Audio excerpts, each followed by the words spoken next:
You guys, I get it. Blade did bullet time before the Matrix, this lady was protected by the Speed Force, and I don't deserve to live because I said Space Jam 2 was fun. But one other thing you've all taught me is that there are a lot more examples of speed powers than I originally thought. How could I have forgotten Metroman from Megamind, Hammy from Over the Hedge, the Landlady from Kung Fu Hustle, Zoom, Red Rush, Yoyo, Kamen Rider, and so much more we'll get into today. In this video, let's take another peek behind the curtain, and again, see how each character was shown to have super speed. So sit back, relax, and let's get started.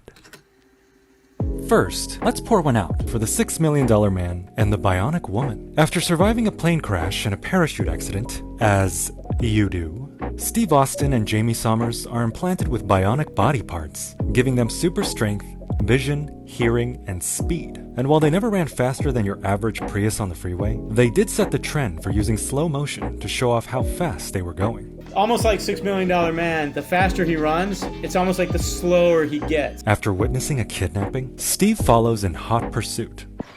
So hot, this pursuit. Yes, any day now. Steve, come on. Whoa, there he goes. And before CGI dominated every new movie coming out, visual effects artists had to rely on more hands-on solutions to achieve impossible scenes. In 1988, the Wizard of Speed and Time introduced Mike Jitlov, who used his background in stop motion and frame manipulation to create this wacky sequence. Despite some of it looking a bit silly, like his arms flailing around, crawling on the wall, or bouncing on top of Mount Rushmore, it did give inspiration for future movies with speed scenes, running on water like Makari and Eternals, overhead city shots like CW Flash, and radar readings, freaking out a cop like in Sonic. In the same year, The Adventures of Baron Munchausen introduced a character named Berthold, who had a very interesting style of charging up.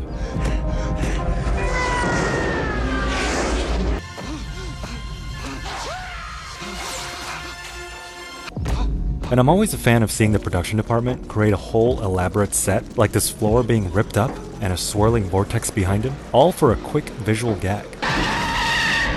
There's no doubt, these characters all laid some important groundwork for the future look of your average speedster. But now let's go international and learn about Shaktimaan, the famous Indian superhero. Before the visual effects revolution took place in India, computer graphics in the time of Shaktimaan were just starting out.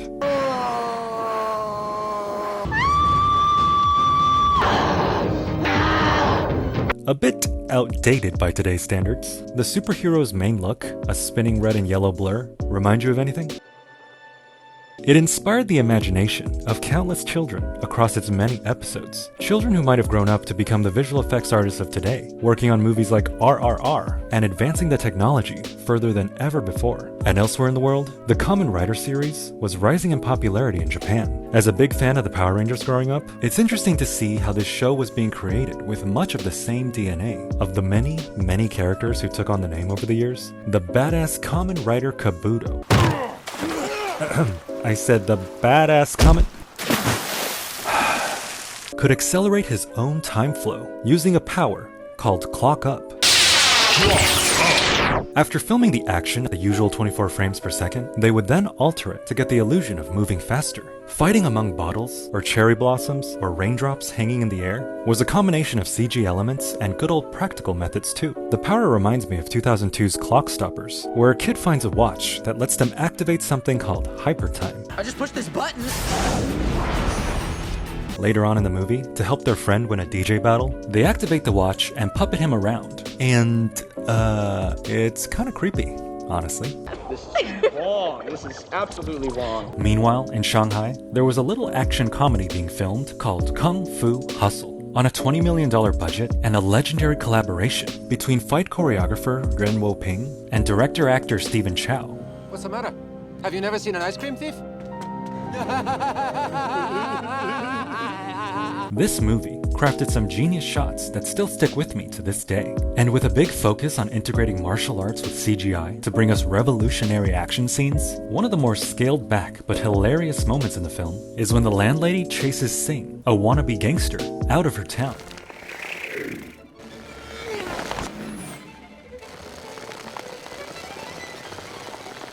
After coming up with simple storyboards and some rough previs of how the sequence would play out, Stephen Chow worked with the crew to plan out every moment. On set, they filmed everything against a blue screen, even wearing blue leggings to eventually swap out with CG later. And for this part, they spun the actor around on a rotating platform and suspended them on wires to get this shot. After filming everything they could, the army of CG artists would then add in the background and legs. With an undeniable influence from Looney Tunes, a clever mix of in-camera tricks and CGI gave us one of the most funny and entertaining chase sequences in modern movies. It's nice to know that over the years, and even all over the world, everyone did their part to contribute to the library of super speed effects. Now let's visit the world of animation and check in with Ben 10. When mild-mannered Ben Tennyson stumbles upon the Omnitrix, he's able to summon the form of 10 different aliens, each with their own unique powers, and one of them is XLR8. With black orbs on his feet, a huge tail, and a cone-like helmet, he's able to slide around at dizzying speeds.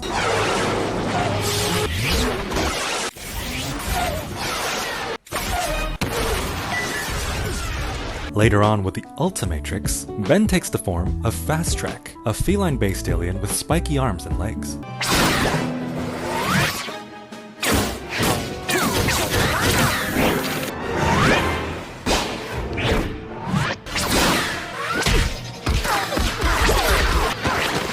And who could forget the Futurama episode where Fry drinks 100 cups of coffee? And as he hits his 100th cup, he gains ultimate enlightenment, and it's just in time to save everyone from a fire that breaks out. I'm loving what this guy's doing. Meanwhile, on Family Guy, let's take a look at this loving tribute to the Quicksilver kitchen scene.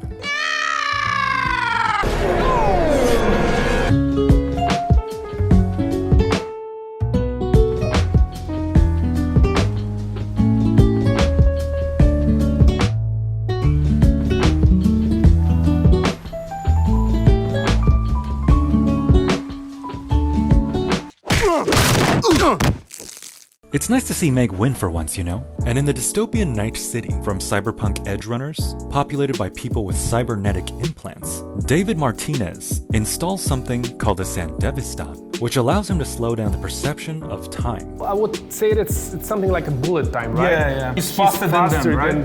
than everybody, so they don't even see what he's doing. Here, we see Yoyo Shinari, the animation director behind the show, work on David's design in just a single image on an iPad. You can already feel the fluidity of the character.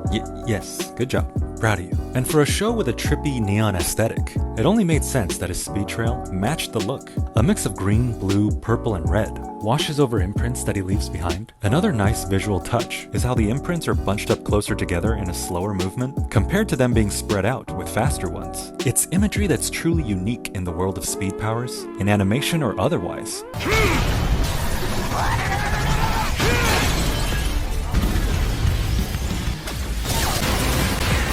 Elsewhere, on the show,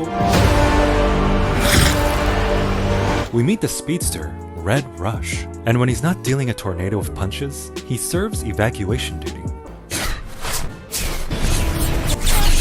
And while his trail is a bit more simplified than what we've seen so far, he does remind us that moving humans at super speed can have some unintended consequences. Sorry, I wouldn't normally move so fast, but there were so many of you that... Oh no. Oh, sorry. In 2004, Avril Lavigne voiced a dirty possum named Heather in the DreamWorks classic Over the Hedge. For a delightful film starring a colorful cast of crazy critters, it was up against the technology available at the time. We have furry animals walking through foliage in the woods. We wanted backlit fur gleaming in the morning sun, and we wanted leaves reflecting a certain amount of light and light quality. But by the end, they managed to push the boundaries of computer animation in new and exciting ways. Between the CG artists building shots from the ground up and taking them to the final image, the voice talents brought the woodland creatures to life. And one of those creatures is Hammy, a squirrel played by Steve Carell. I buried some nuts in the woods and now I know where they are and I'm gonna go blah, blah, blah. Here, we see the supervising animator on the movie sketch out the character. After starting with simple shapes, then focusing on Hammy's expressive eyes, the artist finished up the design and passed it off to the animators, who had their work cut out for them. In computer animation, we connect all of these controls to the character. We realized right away with the performance Steve was giving us, we needed more control. And after reining in Carell's performance, they were finally able to bring Hammy to life. For a character who was fast enough on his own already,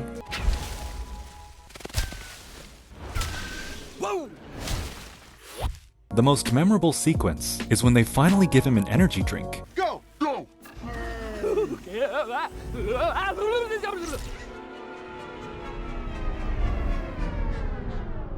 He strolls through leaves, grabs a cookie, and positions a garden gnome. Years before speedsters would be shown to mess with people in a frozen environment, Hammy did it first. And now, moving on to another DreamWorks classic, 2010's Megamind. For a superhero movie way ahead of its time, with Jonah Hill playing a villain more terrifying than anything Marvel's been putting out recently, subverting expectations between heroes and villains was the goal of director Tom McGrath. My approach was, let's have Alice Cooper versus Elvis Presley, to put him on a rock star-like status and put him on stage, and they know how to play the stage. And maybe it's because of all these empty theatrics that eventually leads Metroman to a very poignant scene towards the end of the movie. After realizing he was getting tired of the whole saving the world routine, he speeds away, leaving behind his signature rainbow trail. And sitting among the frozen citizens of Metrocity, he decides it's time to find his own happiness. After a visit to the library and picking up some self-help books, he formulates a plan to fake his own death. Not everyone was a fan of his decision. How could you do this? The people of the city relied on you and you deserted them. After setting up the world, blocking out the shots, lighting and rendering, designing Metroman, the voice actors recorded their lines, and the clever animators at DreamWorks started to work their magic. Even a quick visual of him speeding into the library was acted out and studied over and over. For every frame, as over-the-top crazy as Megamind is in this shot, or as subtly somber as Metroman is in these ones, him using his super speed wouldn't have been nearly as impactful if it didn't also add to his character development. Just 3 years later in Turbo, Ryan Reynolds plays a snail that gets sucked into a car engine, drowned in nitrous, alters his body chemistry, and gets super I can't do this. Here, just look at his speed scenes. It's a snail. What do you want me to say? In 2016, Chuck from the Angry Birds movie had a vibrant, wild, and kinetic way to show speed. Pardon me, excuse me. No eggs in here. Nope. Now let's go behind the scenes and check out what must have been a creative and crazy process. The other note is to refine, cut out that, paste it, like scale down, paste it off. Let's all show our appreciation for the artists who had to go through this day after day after day. And when Chuck gets caught for speeding, he slips away to mess with the officer's office and uses his money to treat an entire bar to drinks. Later on, we get this memorable sequence.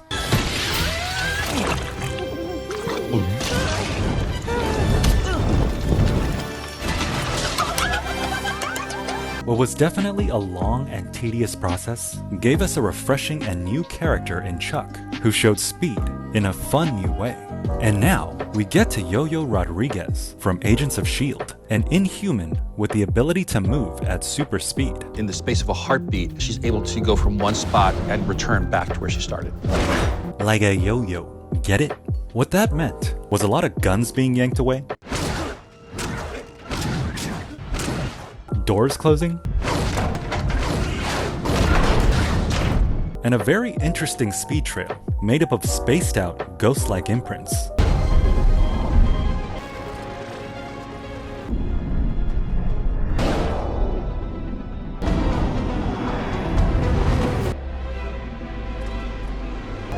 It's a creative new look that gave Yoyo her own place in the world of speedsters.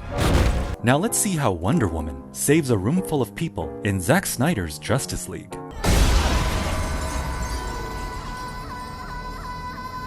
A big production on location in London helped to set the serious tone for the sequence, and filming inside an actual court building gave it all a sense of scale and reality. In terms of the number of people, we had 200 extras, we had 23 police, we had about 60 security there. But when we follow all the extras through this hallway, we see that the end leads to a green screen. Due to all the gunshots and destruction that would eventually take place, they built this room on a soundstage. The real thing for me was like to make sure that this was the exact same green, the exact same wall panel. We can see here, when Wonder Woman busts through the door, that they would end up digitally extending what's outside. The best visual effects are the ones you never even notice. With direction from Snyder, more pre-production was done to further map out the action.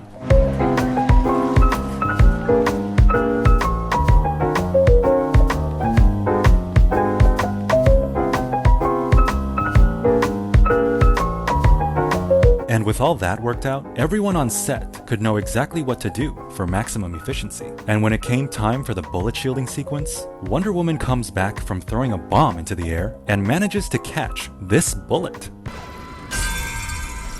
Yeah, right. You caught that the same way she caught this. When she gets moving, it's clear that they use a digital double, with her digital face being really obvious on frames like here, here, and here. But it's a little less distracting since they do it sparingly and quickly cut back to real shots of her. Like this one, where she's like, dude! And I always love this move she does.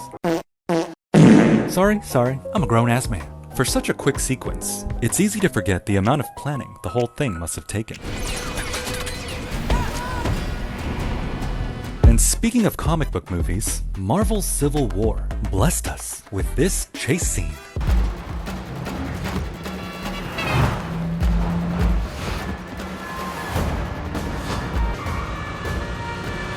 As the cameras start rolling, the actors jump right into the action, and immediately, we see how the sequence was put together. Bucky, Black Panther, and Cap all run on what's referred to in the industry as a magic carpet that hangs behind a moving car, basically dragging the actors along and acting as a super long treadmill for everyone to run on. They started practicing at slower speeds, then gradually got faster as the stuntmen became more comfortable. The visual effects artists just had to go in and remove the magic carpet in post-production. A similar method was used on Underworld, and a variation of it was used in the Twilight movies.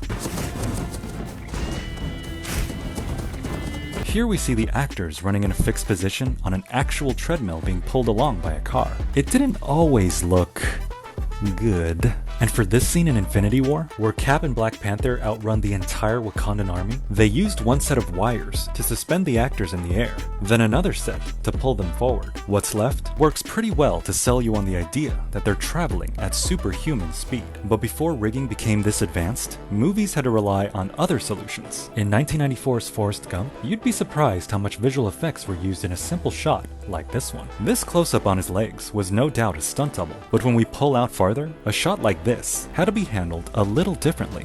Well, you don't want to run over Tom, at least that early in the show, maybe later, but...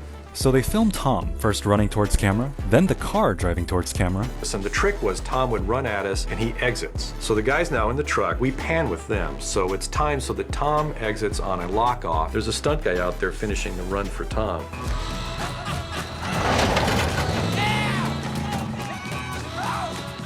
This neat little trick would later be used in Captain America Winter Soldier, when Cap outruns Sam at the Washington Monument.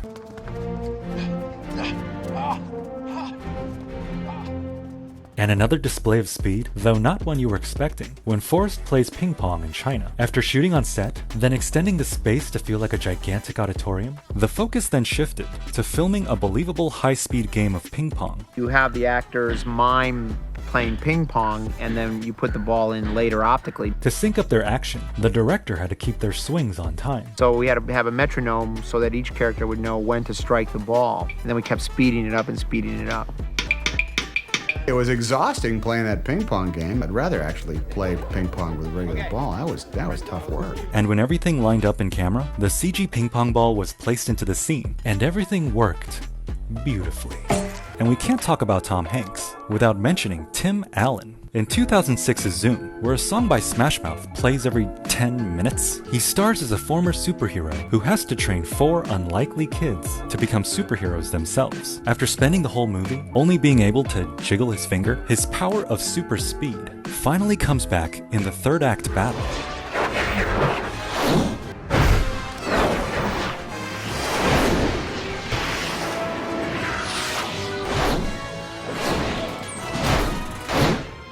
Maybe you guys want to paint out the reflection of the camera on his helmet? No? Okay. And just how fast is he? Faster than Quicksilver, the Flash, and Superman, all together. Whoa, that is fast.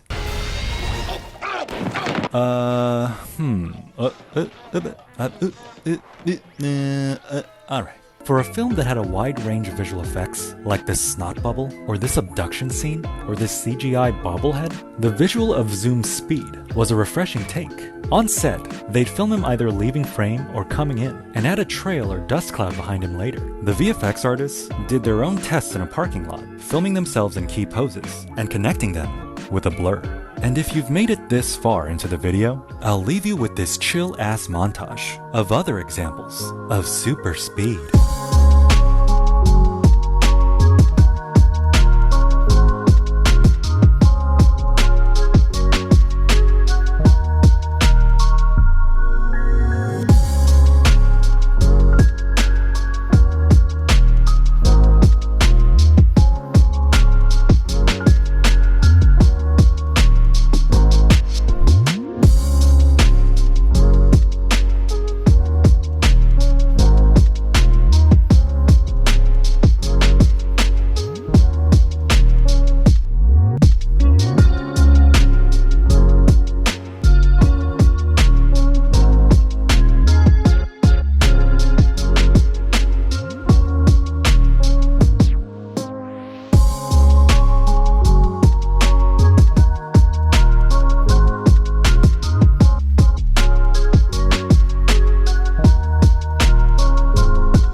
Pulling all these together, I've learned something that I think we can all agree on. More than any other superpower, like laser vision, invisibility, super strength, duplication, fire and ice, plant stuff, there's just something about speed that's so satisfying to watch on screen. It scratches an itch in the back of our brains that I know we all have. And by the end of my 2 speed videos, I hope your itch has been scratched. Anyway, thank you for listening to me ramble. Hey, subscribe if you enjoyed, and I'll see you in the next video.